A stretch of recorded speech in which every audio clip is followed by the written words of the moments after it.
Awesome performance from the V8 though. Let's wind the window down and get it bouncing off that wall. I'll just slow down a bit.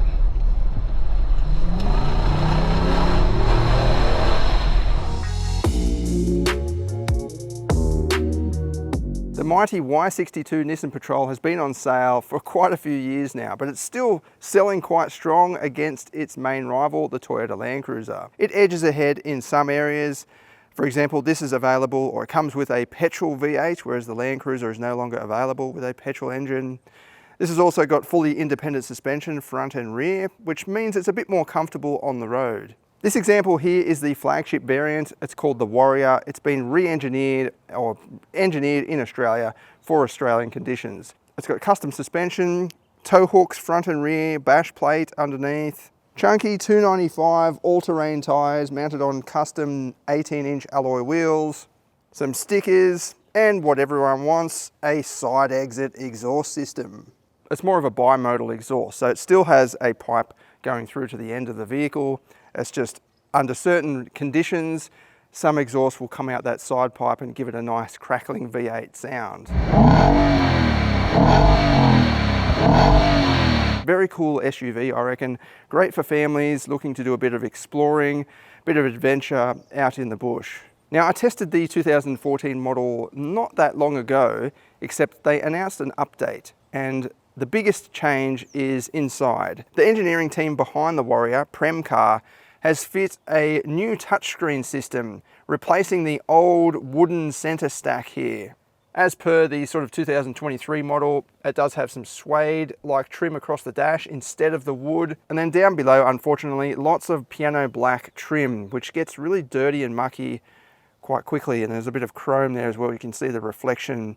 If you're in the wrong spot, it can kind of pierce up into your eyes a little bit, but obviously it's down there, your eyes are going to be looking forward, so it doesn't affect you too much. It's not like having chrome across the dash. Other than that though, it is pretty much identical to the regular TI and TIL variants, so heaps of rear seat space.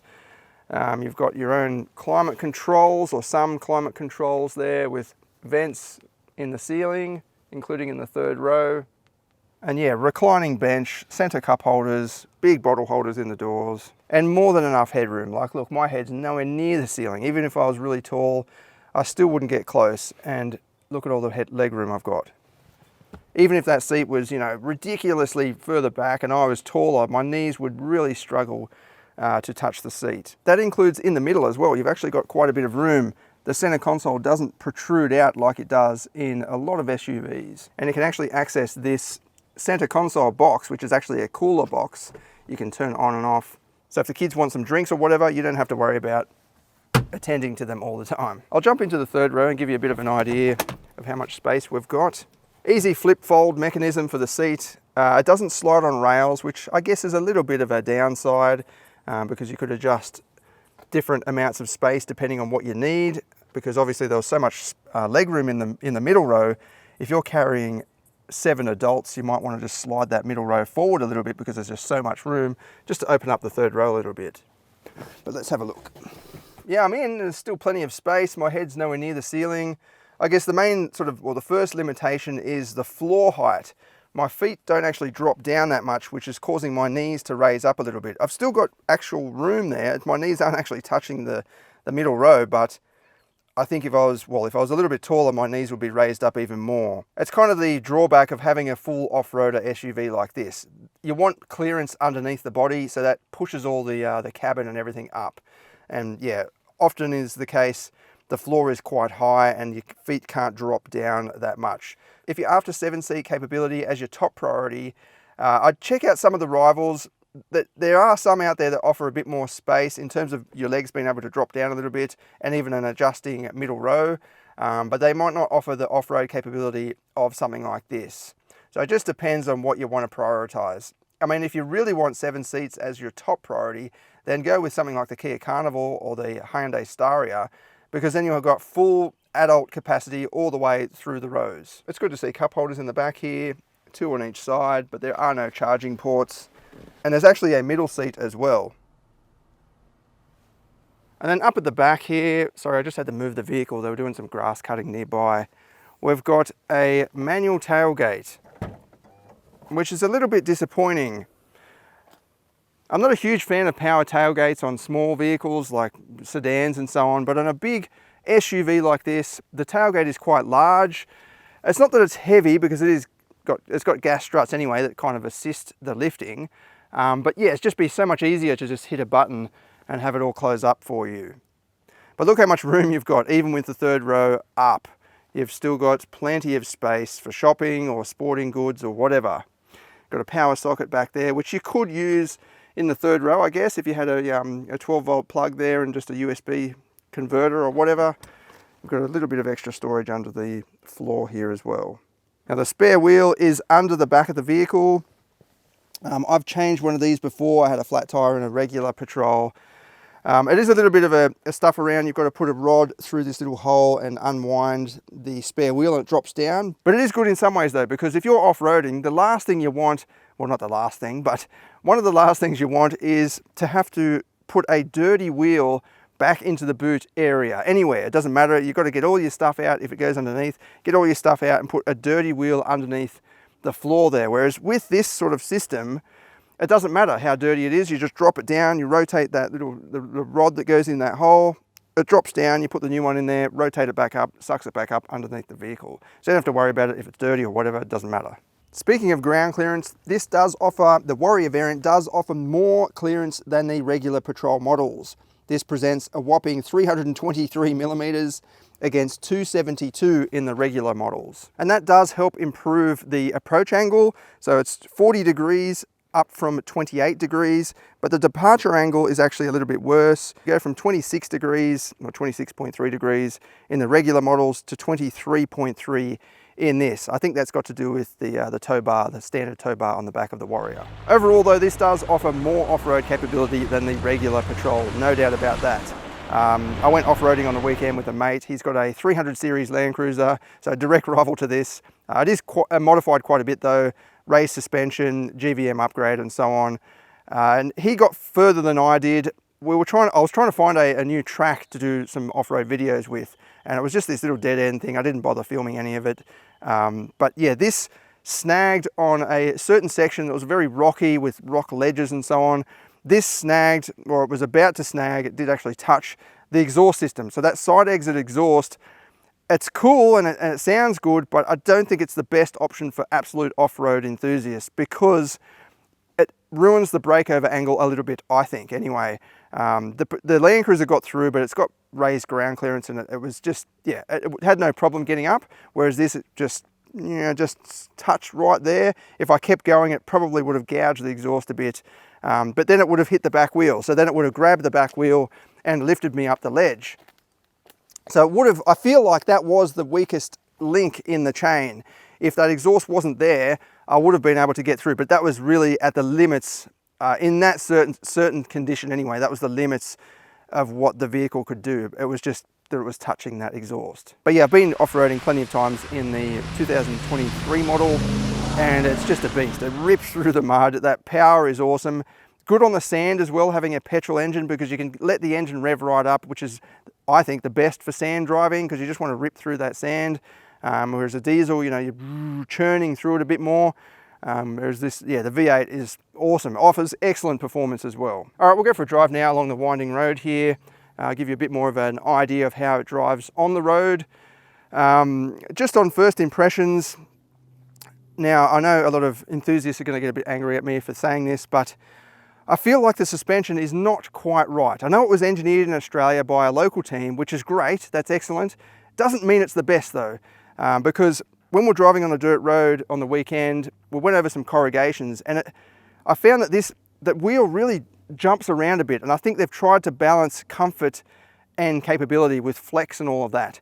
But yeah, the wheel seems to move around quite a bit. It's like what I call juddering, so it's like just shaking around a little bit. Still comfortable, and the wheels seem to stay on the ground all the time, but I think there are better setups out there. For example, the Ford Ranger Raptor with its crazy Fox suspension, you can smash over corrugations and it doesn't do that. If this was my vehicle, I would probably tune it a bit more, fit maybe some stiffer springs to help push down the wheel a bit quicker, or even upgrade the dampers as well. Maybe, what would be great, some multi-mode dampers. So you're driving on the road, you just want that relaxed comfort.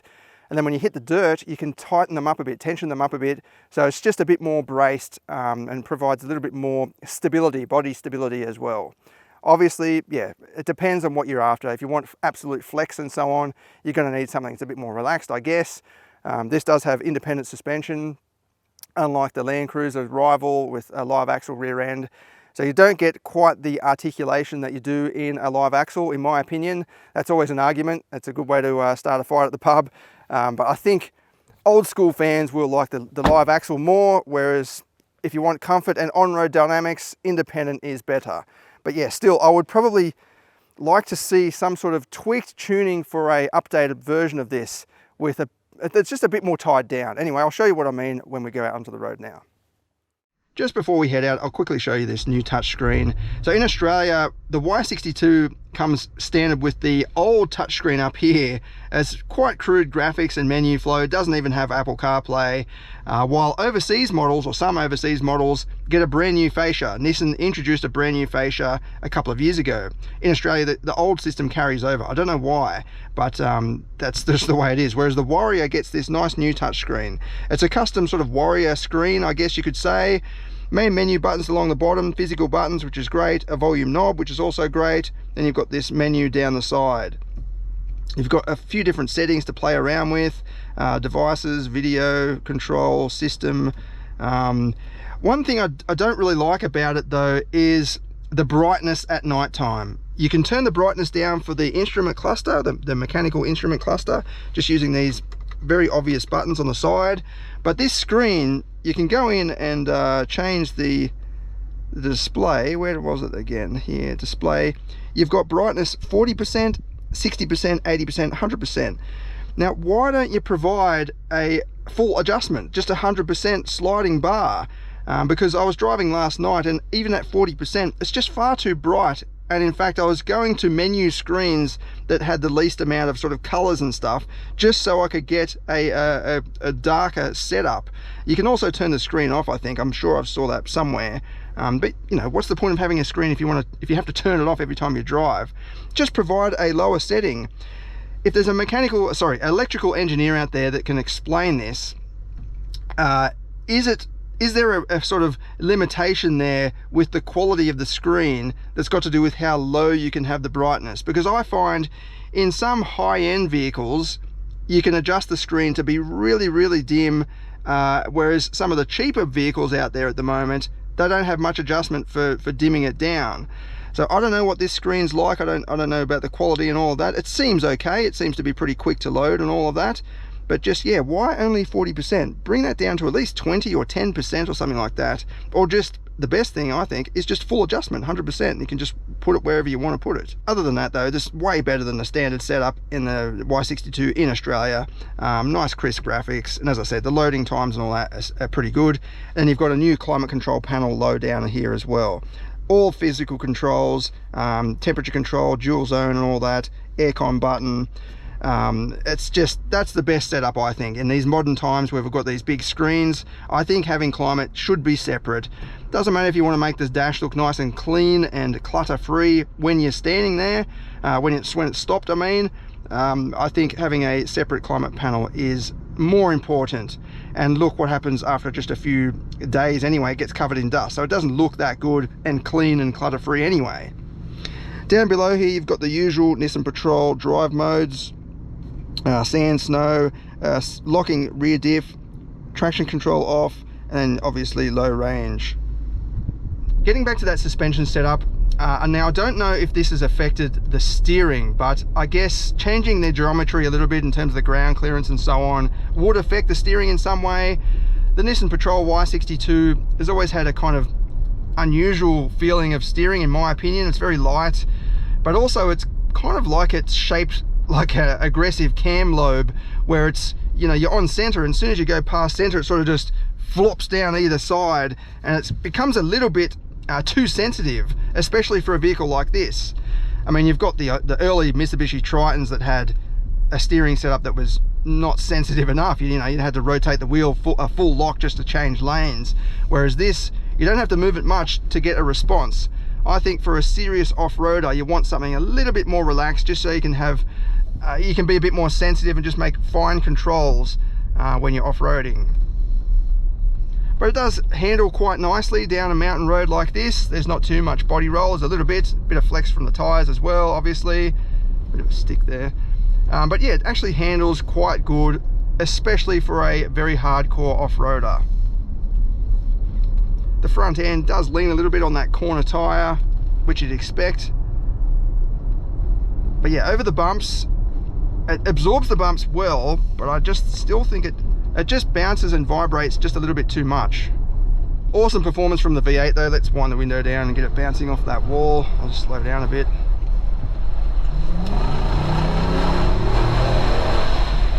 It sounds like a proper sports car, you know, like an old muscle car or something like that. I love the sound of this thing. And you can actually put it into manual mode and it will blip the throttle on the downshift a little bit. So I'm in third. It kind of gives this little brum. I'll try that again. See, it's like brum. It makes it actually feel like a pretty hardcore sports car, muscle car. And it's so empowering as well. It really gives you this, you know, macho feeling when you're driving it. And, you know, that's a pretty attractive feature, it seems, these days. If you look at all the utes out there at the moment, bigger and bolder seems to be what everyone wants.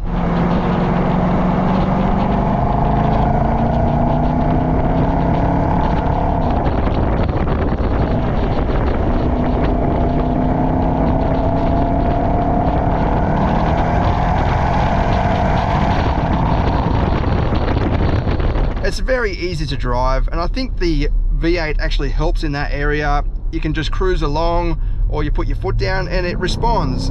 Being naturally aspirated, it's very natural throttle sensitivity. So the more you put your foot down, the more it will go. In terms of the fuel economy, I'm averaging 15.6 litres per 100 kilometres, which is pretty steep. This is a big and heavy vehicle, 2.8 tonnes you're pushing along. And it goes quite well, 298 kilowatt V8. It's got good performance, so all that power from the big engine pushing a heavy weight is just going to consume fuel.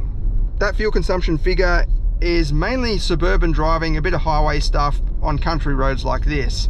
I haven't done the performance testing with this specific model because we tested the MY sort of 23 model not that long ago. In case you missed that video, I'll show you some footage of that initial test. I'm not expecting any different results with this because literally all that's changed is this new touchscreen.